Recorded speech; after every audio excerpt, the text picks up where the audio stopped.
Nos vamos a meter con el tema tecnológico del que nos ocupamos también aquí en Canal E, porque hubo una investigación, se está llevando adelante, porque lo ordenó el presidente de México, una investigación sobre filtración de datos de periodistas en México. No hace falta que les diga que un detalle tan delicado es especialmente delicado en México, donde la tensión, la presión y la violencia narco se hacen presentes desde hace muchísimo tiempo. Y es el presidente López Obrador el que anunció una investigación ante la filtración de datos de estos periodistas que asisten a sus conferencias matutinas, atribuyendo el incidente aparentemente a un hackeo de la base de datos gubernamentales. Vamos a ver cómo ha sucedido esto y finalmente cuáles pueden ser sus consecuencias, conversando con Alan May, que es especialista en ciberseguridad. Alan, buenas tardes.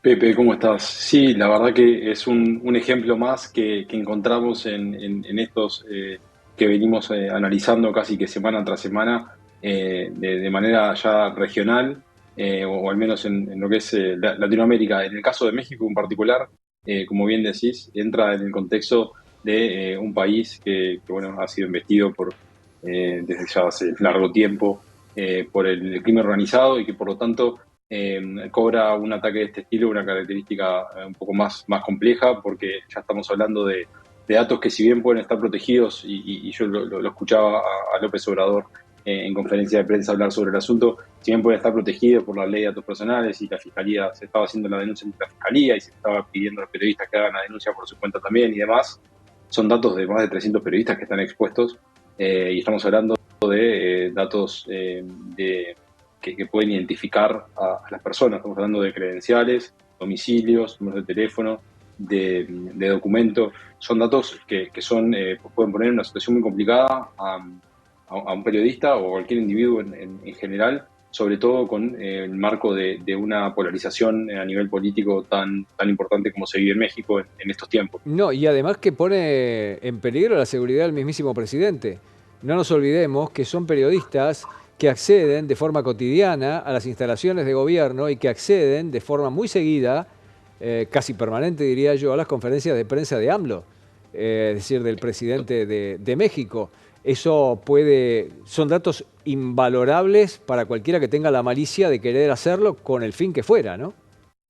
Sí, todo el arco político oficialista está obviamente acusando y de manera tajante y con una determinación que para los que estamos en este mundo y que justamente no pertenecemos a ese mundo, nos llama la atención, ¿no? Estamos hablando de que acá, hasta que se hace una investigación bueno, que más allá de lo que se anuncia oficialmente, hasta que se hace una investigación con rigurosidad científica, puede pasar mucho tiempo e incluso puede nunca llegarse al fondo de la cuestión. Por lo tanto, cuando además se politiza un acontecimiento como este, bueno, las hipótesis empiezan a ser muy generales y en un punto muy nocivas, porque justamente tanto para un lado como para el otro en términos del impacto que se haya pretendido con un ataque de este estilo, porque estamos hablando de ataques que muchas veces, como pasó en el caso de Costa Rica, que hasta el día de hoy es un estado que en general no tiene grandes enemigos regionales y demás. Estamos hablando de un Estado que justamente declaró la emergencia, estoy hablando de febrero, marzo, abril del 2022, justamente por una cuestión cibernética, de un incidente de ciberseguridad masivo, y en realidad se pudo llegar a determinar que la agrupación cibercriminal que había estado por detrás era un grupo prorruso en aquel entonces. Entonces, estamos hablando de que pueden haber lo que llamamos threat actors, las organizaciones cibercriminales que realizan este tipo de ataques, que pueden ser de muy diverso origen y que no es tan fácil tampoco llegar al fondo de la cuestión. Hasta ahora, Pepe, de hecho, no se tiene demasiada certeza de qué es lo que ha ocurrido, más allá de lo que ha podido ir anunciando el propio oficialismo, que de alguna manera tomó el asunto como un agravio para poner justamente de manifiesto toda esta polarización que hay también, ¿no? A ver, Alan, es decir, todavía entonces no tenemos en claro la magnitud de ese hackeo La, eventualmente. la magnitud quizás sí, porque se está hablando ya de cifras bastante precisas y se habla incluso de que se ha ido contactando desde gobierno a periodista por periodista para informar que su información ha sido justamente afectada. Lo que no se sabe exactamente es quién está detrás de esto y cuáles fueron los mecanismos que utilizó para básicamente vulnerar los mecanismos de seguridad que tiene a disposición el gobierno, lo cual me permite, Pepe, hacer la reflexión sobre, una vez más, sobre la relevancia que le estamos dando a esta cuestión en la región, ¿no? Y estamos hablando de países mucho más ricos que la mayoría, como México, donde aún así pasan estas cosas, ¿no? ¿Qué dejamos entonces para los otros países de la región?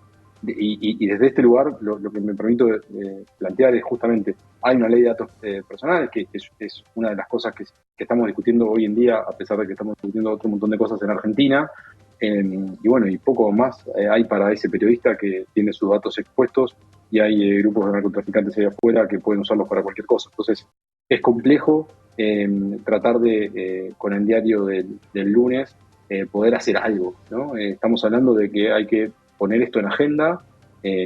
Cada vez van a ser peores los ataques porque el potencial daño es cada vez más grande, o sea, cada vez nuestras vidas están más digitalizadas y los atacantes cada vez tienen más recursos, con lo cual, más allá de leyes, tenemos que empezar a actuar. Bueno, te voy a poner en un terreno border porque no te quiero llevar a lo que sería análisis político internacional, sino que quiero mantenerme dentro del esquema de tu conocimiento, que es la cuestión de ciberseguridad, ¿no? ¿Con qué información contará el presidente mexicano? ¿Qué es lo que sabe que se puede haber filtrado eventualmente para que, habiendo un peligro tan grande, tan directo, tan estratégico para una nación como que se hayan filtrado los datos, que se hayan podido hackear credenciales de personas que por ciento siempre están cerca del entorno presidencial, lo cual es una amenaza enorme para su seguridad, para que el presidente esté preocupado de si es un intento para difamar a su gobierno? Cuidado con este dato porque me Totalmente. parece que tenemos ahí un dato político de fuste, ¿no? Es que a ver, Pepe, justamente el terreno justamente creo que una de las grandes tendencias de este año en términos de ciberseguridad en general es la cuestión geopolítica y su vínculo con el cibercrimen, el ciberterrorismo, la ciberguerra en general. No nos olvidemos que el conflicto armado entre Rusia y Ucrania comenzó siendo una ciberguerra antes que una invasión, y esto se está vinculando cada vez más. Por eso mencionaba también lo de la cuestión de esta agrupación prorrusa en el caso de Costa Rica, y hay un montón de injerencias vinculándose, pero justamente una de las grandes cosas que sorprende de las primeras declaraciones oficiales del gobierno es la manera en la que se ataca a la oposición, y lo que evidentemente eso preocupa a pocas horas de los hechos, lo cual es por lo menos poco científico, o por lo menos es cuestionable la rigurosidad de las investigaciones que se hayan podido hacer.